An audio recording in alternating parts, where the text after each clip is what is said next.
كتب جديدة. النهاردة الفيديو بتاعنا مختلف.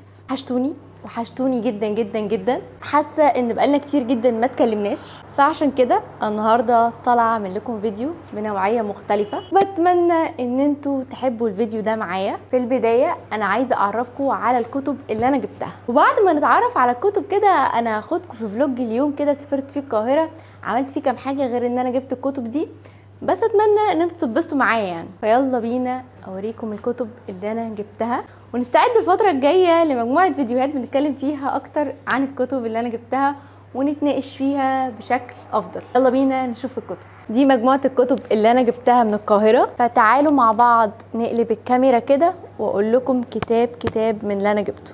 الكتاب جبته هو ده، قهوة صباحية مع النفس، الدكتورة نشوى صلاح.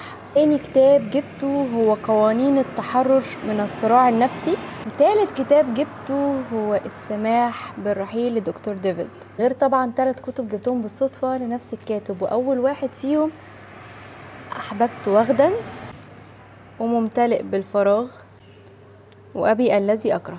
صراحة الواحد متحمس جدا لمجموعة الكتب اللي جبتها، خصوصا ان انا شفت عليها ريفيوهات كتير جدا وناس كتير قريتها وحبتها. عشان كده انا حاسه ان انا متحمسه بالكتب دي، وحاسه ان انا هطلع منها بافكار وهطلع منها بمعلومات هتفيدني وهتفيدكم كتير.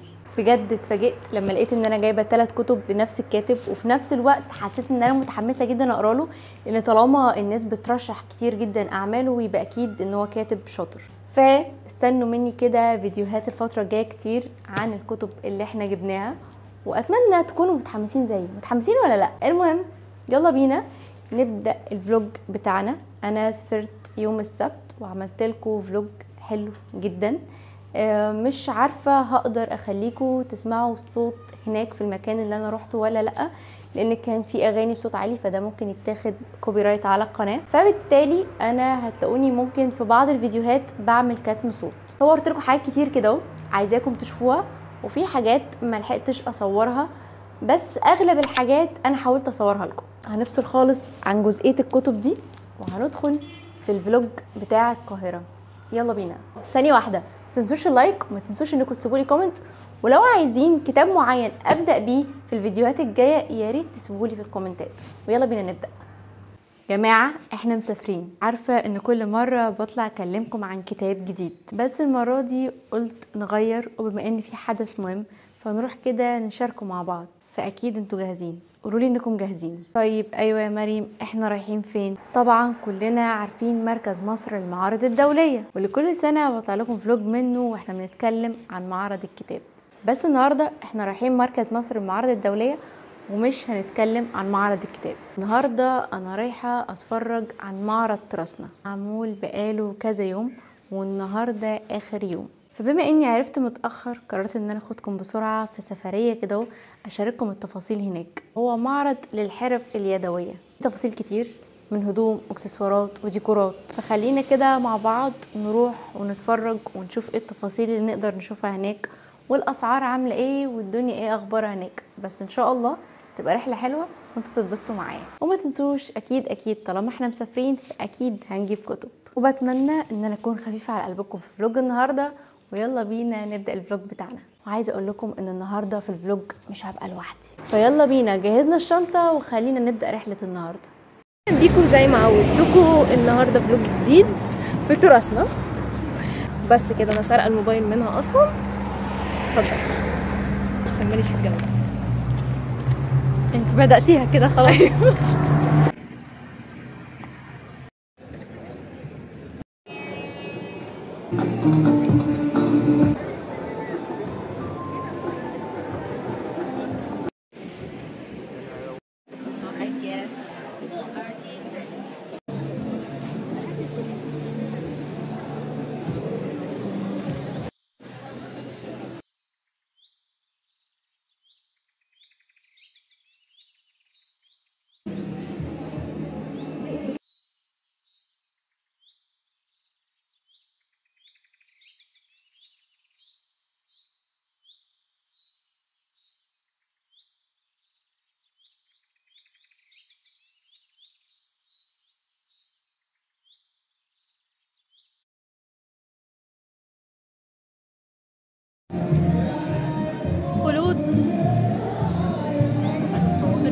تراثنا جامد، اشتريت الحمد لله.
اجي كده اوكي، اجي كده فيديو اليوتيوب كل معرض واي حاجه واحنا هنا اهو.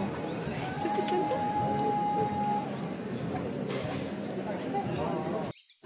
هي سألتني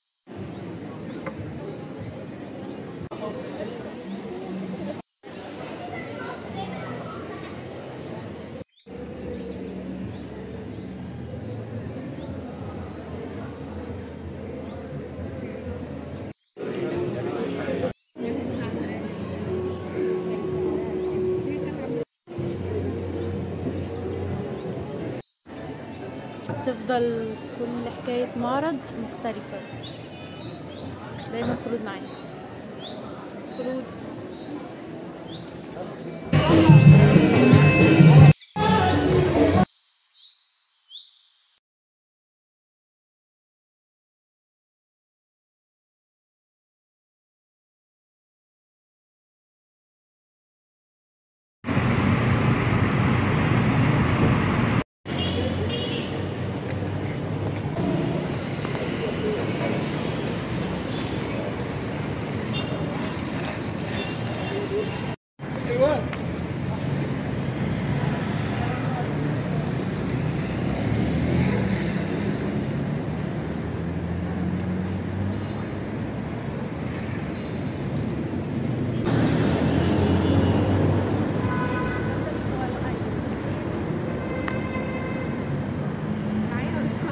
ايه